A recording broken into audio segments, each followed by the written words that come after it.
Crash guard തൊട്ട vibrating. അവർ പറഞ്ഞത് youth ജെൻസിനെ ആകർഷിക്കാനാണെന്ന്. സൈഡിൽ നിന്ന് ഇങ്ങനെ പിടിക്കുക, അപ്പുറത്തൊരാൾ പിടിക്കുക, വണ്ടി എടുത്ത് ഓടുക. What's happening people, this Kochi മച്ചാൻ and welcome back to another vlog. അപ്പോൾ ഇന്ന് നമ്മുടെ കയ്യിൽ 125 ഹോർണറ്റ് CB 125 ഹോർണറ്റ് ആണ് നമ്മുടെ കയ്യിലുള്ളത്. അവർ 125cc കുറച്ച് സ്പോർട്സ് കാറ്റഗറി എന്നുള്ള രീതിയിൽ ഇറക്കിയൊരു വണ്ടിയാണ്. ഫ്രണ്ടിൽ അപ്സൈഡ് ഡൗൺ സസ്പെൻഷൻ. ഇതിൻ്റെ ഒരു ഡീറ്റെയിൽ ഒരു വോക്ക് അറൗണ്ട് വീഡിയോ ഒക്കെ നമ്മൾ ചെയ്തിട്ടുണ്ടായി ലോഞ്ച് ഡേ. അന്ന് ഓടിക്കാൻ കിട്ടിയില്ല. പക്ഷേ ഇത് അവർ വെച്ചതാണോ ആര് വെച്ചതാണെന്ന് അറിയില്ല. വണ്ടി എടുത്ത് പൊക്കി ഓടാനാണ് തോന്നുന്നത്. രണ്ടുപേരിങ്ങനെ രണ്ട് സൈഡിൽ നിന്ന് ഇങ്ങനെ പിടിക്കുക, അപ്പുറത്തൊരാൾ പിടിക്കുക, വണ്ടി എടുത്ത് ഓടുക. അതിനുവേണ്ടിയാണ് തോന്നുന്നു ആ ഒരു വലിയൊരു ക്രാഷ് ഗാർഡ് വെച്ചേക്കണേ.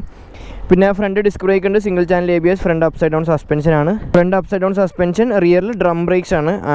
ഡിസ്ക് ബ്രേക്കിൻ്റെ ഓപ്ഷനും ഇല്ല. MRFിൻ്റെ ടയേഴ്സാണ്. ലുക്ക് വൈസ് കൊള്ളാം. ഈ സൈഡൊക്കെ നല്ല ഭംഗിയുണ്ട്, ഈ ഭാഗങ്ങളൊക്കെ നല്ല ഭംഗിയുണ്ട്. 12 ലിറ്റേഴ്സിൻ്റെ ടാങ്ക് കപ്പാസിറ്റിയാണ്. അത്യാവശ്യം നല്ലൊരു ഗ്രൗണ്ട് ക്ലിയറൻസ് നമുക്ക് കാണാൻ പറ്റുന്നുണ്ട് വണ്ടിയിൽ.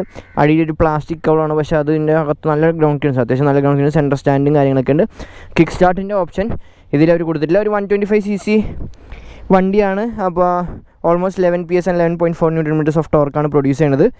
ആൻഡ് ഇറ്റ്സ് ഓക്കെ, അത്യാവശ്യം നല്ല പെർഫോമൻസ് ഉണ്ട്. ഇനീഷ്യലൊക്കെ നല്ല രസമുണ്ട്, ഭയങ്കര സ്റ്റേബിളാണ്. സസ്പെൻഷൻ ഫ്രണ്ട് റിയർ നമുക്ക് അഡ്ജസ്റ്റബിൾ ആണ്. ഫ്രണ്ട് അപ്സൈഡ് ഡൗൺ സസ്പെൻഷൻ ഞാൻ പറഞ്ഞു. സ്പ്ലിറ്റ് സീറ്റാണ് വന്നേക്കണത്. റിയർ സീറ്റ് കുട്ടി സീറ്റാട്ടോ, നല്ല ഹൈറ്റുള്ള സീറ്റാണ്. അപ്പോൾ കുറച്ച് സ്പോർട്ടിയർ സെറ്റപ്പിലാണ് അവർ ചെയ്തേക്കണത്. എൻ്റെ ഹൈറ്റ് 5'6" ആണ്. എനിക്ക് ഈസി ആയിട്ട് ഫ്ലാറ്റ് ഫുട്ട് ചെയ്യാൻ പറ്റും വണ്ടിയിൽ, ഒരു ബുദ്ധിമുട്ടും ഇല്ലാണ്ട് കേട്ടോ. ഈ ടൈറ്റ് ജീൻസൊക്കെ ഇട്ടാൽ ബുദ്ധിമുട്ടായിരിക്കും. 12 ലിറ്റേഴ്സ് ഓഫ് ടാങ്ക് കപ്പാസിറ്റി, അത്യാവശ്യം നല്ല മൈലേജും കാര്യങ്ങളൊക്കെ നമുക്ക് വണ്ടിയിൽ നിന്ന് പ്രതീക്ഷിക്കാം. ചെറിയൊരു ഡിസ്പ്ലേ നമുക്ക് കാണാൻ പറ്റും. എക്കോയിൽ ഓടിക്കുകയാണെങ്കിലെന്ന് കാണിക്കാം. Tachometer, gear position indicator, speedometer, Bluetooth connectivity, fuel gauge, trip B. ഇവിടെയാണ് സ്വിച്ച് കൺട്രോൾസ്. ഈസി ആയിട്ട് സ്റ്റാർട്ട് ആവട്ടോ. സൈലൻറ്റ് സ്റ്റാർട്ട് ഫീച്ചർ എന്നൊക്കെ വേണം പറയാം നമുക്ക്. അപ്പോൾ അത് നമുക്കിവിടെ കാണാം. അപ്പോൾ this is the exhaust sound. അപ്പോൾ അതാണ് ഏറ്റവും പുതിയ CB 125 ഹോർണറ്റ്. അപ്പോൾ നമുക്ക് വണ്ടി ഓടിക്കാം. സോ ഫസ്റ്റ് തന്നെ റൈഡിങ് പൊസിഷനിൽ നിന്ന് തന്നെ തുടങ്ങാം. റൈഡിങ് പൊസിഷൻ അത്യാവശ്യം നല്ല അപ്രൈറ്റ് ആയിട്ടുള്ള പൊസിഷനാണ്.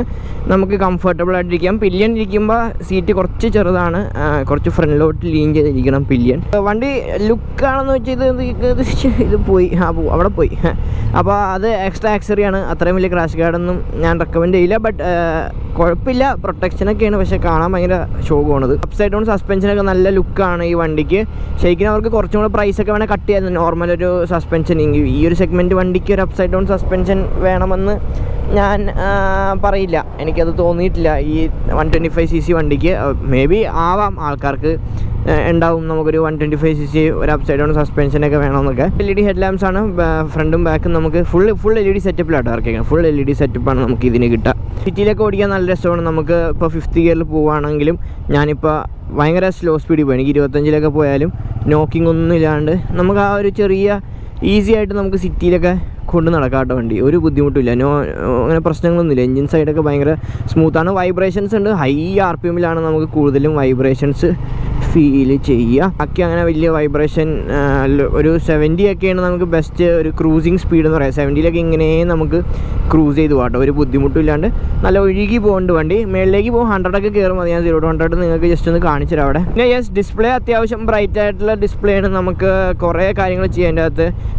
ട്രിപ്പ് ബി, പിന്നെ നമുക്ക് ബാക്കി നാവിഗേഷൻ, മൈലേജ് എത്ര തന്നെ ഉണ്ട്. ഫ്യൂവൽ വേണം റേഞ്ച് വെച്ചിട്ട് പിടിക്കാം. 666 ആണ് റേഞ്ച്. അല്ലെങ്കിൽ നമുക്ക് ഫ്യൂവൽ കട്ട വെച്ച് കാണിക്കാം. സെറ്റിങ്സ് വണ്ടി നിർത്തിയാലേ നമുക്ക് സെറ്റിങ്സ് എടുക്കാൻ പറ്റുള്ളൂ. ബ്ലൂടൂത്ത് കണക്ടിവിറ്റി, അങ്ങനത്തെ ഫീച്ചേഴ്സ്, ആപ്പ് ഫീച്ചേഴ്സൊക്കെ ഉണ്ടെന്ന് തന്നെയാണ് എൻ്റെ വിശ്വാസം. LED ലൈറ്റ് ഒന്ന് ഫോക്കസ് ചെയ്യാനുണ്ട് രാത്രി ഓടിക്കുമ്പോൾ. കാര്യം ബ്രൈറ്റ് നല്ല വെട്ടമുണ്ട് സത്യം പറഞ്ഞാൽ. പക്ഷെ ബാക്കിയുള്ളവരെ കണ്ണിലോട്ട് അടിക്കാനേ പറ്റുള്ളൂ. നമുക്കായിട്ടുള്ള റോട്ടിലേക്കോട്ടുള്ള വെളിച്ചം കിട്ടുന്നില്ല മര്യാദയ്ക്ക്. അതൊന്നും എനിക്ക് തോന്നുന്നു ഒന്ന് ഹെഡ് എനിക്കറിയില്ല ഇതിൻ്റെ അഡ്ജസ്റ്റ് ചെയ്യാൻ പറ്റുന്നു. അഡ്ജസ്റ്റ് ചെയ്യാൻ പറ്റിയാൽ ദാറ്റ് വുഡ് ബി ഗ്രേറ്റ്. നമുക്ക് ഈസി ആയിട്ട് ഇത് ചെയ്യാം. പിന്നെ ഫ്രണ്ട് മാത്രം നമുക്ക് ഡിസ്കോ ഉള്ളൂ. സിംഗിൾ ചാനൽ ABS ആണ്. ബാക്കി എവിടെയും ഡിസ്കോ കാര്യങ്ങളൊന്നും അവർ പ്രൊവൈഡ് ചെയ്യുന്നില്ല. അപ്പോൾ there is no option for that. അല്ലെങ്കിൽ ഒരു ഓപ്ഷനെങ്കിലും ഉണ്ടായിരുന്നെങ്കിൽ കൊള്ളായിരുന്നു. നമുക്കിവിടെ ഒന്ന് 0 to 100 ചെക്ക് ചെയ്യാമേ. 3, 2, 1.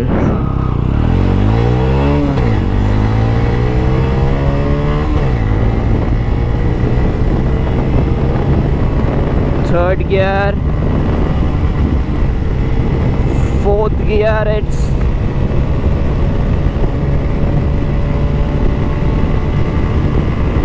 100.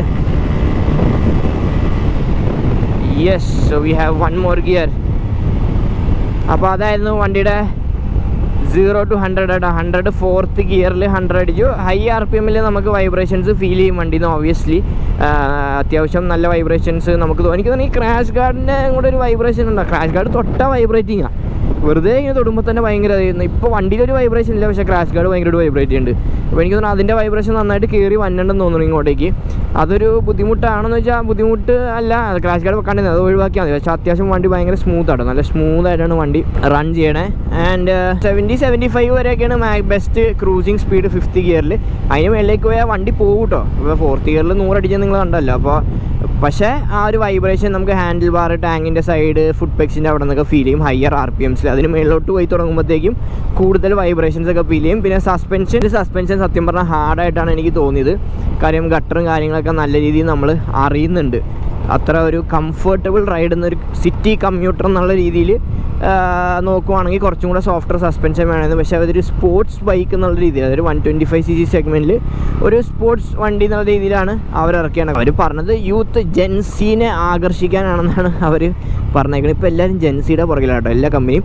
അപ്പോൾ അങ്ങനെയാണ് അവർ പറഞ്ഞേക്കണത്. പിന്നെ ബ്രേക്കിങ് കുഴപ്പമില്ല, ഇറ്റ്സ് ഗുഡ്, നല്ല അത്യാവശ്യം ബ്രേക്കിംഗ് ഉണ്ട്. നമ്മളെന്തായാലും പറപ്പിക്കാനൊന്നും പോകണില്ല നമ്മൾ ഈ വണ്ടിയിൽ. അപ്പോൾ അത്യാവശ്യം കുഴപ്പമില്ലാത്തൊരു ബ്രേക്കിംഗ്, ഫ്രണ്ടും ബാക്കും കൂടെ ബ്രേക്ക് ചെയ്താൽ നമുക്ക് ഇതിന് പക്ഷേ കോമ്പൈൻ ബ്രേക്കിംഗ് സിസ്റ്റമൊക്കെ കൊണ്ടുവരായിരുന്നു വേണമെങ്കിൽ അവർക്ക് അങ്ങനത്തെ ഒരു ടെക്ക്. പക്ഷേ അതിനൊരു ABS ഉണ്ട്.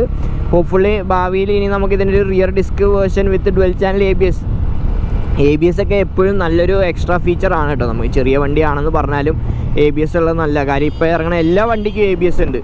ഈവൻ സ്കൂട്ടർ 125cc സ്കൂട്ടറിന് ഒരു ABS ഉണ്ട്. അപ്പോൾ നമ്മൾ ABS ഉള്ള വണ്ടികളുടെ ഇപ്പോൾ ഓടിക്കുമ്പോൾ നമ്മുടെ വണ്ടിക്ക് ABS ഉണ്ടെങ്കിൽ നമുക്ക് അത്രയും നല്ലൊരു സ്റ്റോപ്പിംഗ് പവറും അല്ലെങ്കിൽ ബെറ്റർ വണ്ടി സ്കിഡ് ആവാണ്ട് നമുക്ക് ഒരു ഹെൽപ്പ്, ഒരു സപ്പോർട്ടാണ് നമ്മുടെ ABS സിസ്റ്റം എന്ന് വെച്ചാൽ.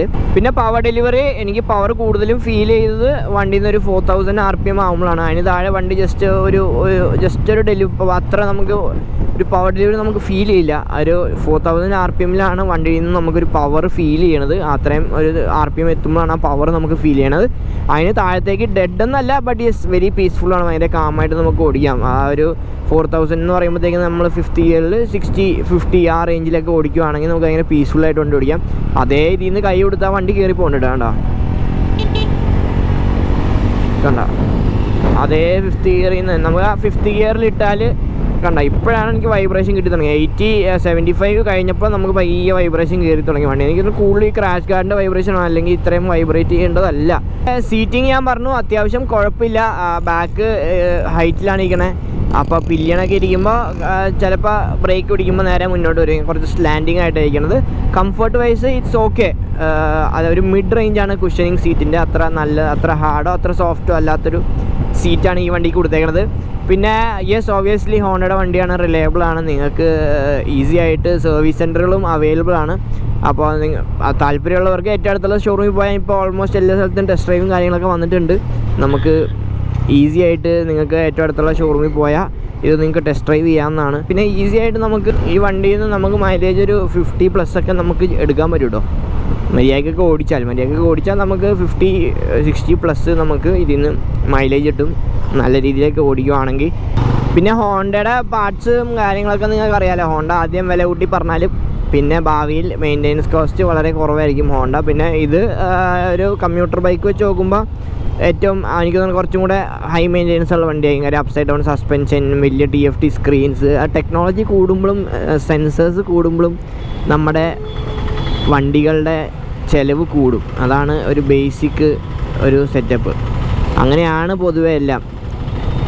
ടെക്നോളജിയും അഡ്വാൻസ്മെൻറ്റും സാധനങ്ങളൊക്കെ വണ്ടിയിൽ വന്നാൽ നമ്മുടെ വണ്ടിയുടെ ചിലവും കൂടും, അതിനുള്ള മെയിൻ്റെനൻസും കൂടും. കാര്യം അത്ര ആ സാധനങ്ങളൊക്കെ ചീത്തയാണ്. ഇപ്പോൾ അപ്സൈഡ് ഡൗൺ സസ്പെൻഷൻ്റെ ഓയിൽ സീല് പോയാൽ നമ്മൾ അത് നന്നാക്കാൻ കുറച്ച് പണിയാണ് അല്ലേ, കുറച്ച് സമയം എടുക്കും, ചിലവ് കൂടുതലാണ് നോർമൽ ടെലിസ്കോപ്പിക് സസ്പെൻഷനെക്കാട്ടും. അപ്പോൾ യെസ് ഓബ്വിയസ്ലി ഒരു കമ്മ്യൂട്ടർ ബൈക്ക് നമ്മളിങ്ങനെ നോക്കുമ്പോൾ അത് വിലയുണ്ട്. പക്ഷേ ബാക്കി സെഗ്മെൻറ്റ് ബാക്കിയുള്ള വണ്ടികൾ വെച്ച് നോക്കുമ്പോൾ എനിക്ക് തോന്നുന്നു വില കൂടുതലാവേണ്ടതാണ്. അപ്പോൾ അതൊക്കെ തന്നെയുള്ളൂ എനിക്ക് പറയാൻ ഈ വണ്ടീനെ പറ്റി. ഷോർട്ട് വീഡിയോ ആണ്. ഇത് ഞാൻ നോക്കുമെന്ന് പറയുകയാണെങ്കിൽ ഒരു കുറച്ചും കൂടെ സ്പോർട്ടി ആയിട്ട് സിറ്റി കമ്മ്യൂട്ട്സൊക്കെ ചെയ്യാൻ താല്പര്യമുള്ളവർക്ക് ഈ ഒരു വണ്ടി എടുത്ത് യൂസ് ചെയ്യാം. ഈ ഒരു വണ്ടി നോക്കാം, പോയി ടെസ്റ്റ് ഡ്രൈവ് ചെയ്യാം. ഏറ്റവും അടുത്തുള്ള ഹോണ്ടയുടെ ഷോറൂമിൽ പോയാൽ നിങ്ങൾക്ക് ഈ വണ്ടി കിട്ടും. ആൻഡ് യെസ് അത്രേ ഉള്ളൂ. അപ്പോൾ നിങ്ങൾക്ക് എന്തെങ്കിലും ഡൗട്ട്സോ കാര്യങ്ങളുണ്ടെങ്കിൽ നിങ്ങൾക്ക് എൻ്റെ കമൻറ്റ് ബോക്സിൽ കമൻറ്റ് ചെയ്യാം. അല്ലെങ്കിൽ നിങ്ങൾക്ക് എനിക്ക് ഇൻസ്റ്റാഗ്രാമിൽ മെസ്സേജ് അയക്കാം. ഇൻസ്റ്റാഗ്രാമിൽ കൊച്ചി മച്ചാൻ തന്നെയാണ് എൻ്റെ പേര്. അപ്പോൾ അതിലേക്ക് മെസ്സേജ് അയച്ചാൽ നിങ്ങൾക്ക് കൂടുതൽ ഡീറ്റെയിൽസും കാര്യങ്ങളൊക്കെ അറിയാം. സോ യെസ് അതൊക്കെ തന്നെ നമ്മൾ ഇന്നത്തെ വീഡിയോ ഒക്കെ നിങ്ങൾക്ക് ഇഷ്ടപ്പെടുന്നു പ്രതീക്ഷിക്കുന്നു. So don't fake like subscribe channel ബെല്ലേക്ക് നിൽക്കുക. അടുത്ത വീഡിയോ ബെല്ലിംഗ് അറിയിക്കുന്നതായിരിക്കും. സൈൻ ഓഫ് ചെയ്യണം. മറ്റാരുമല്ല, നിങ്ങളുടെ സ്വന്തം കൊച്ചി മച്ചാൻ. ബൈ.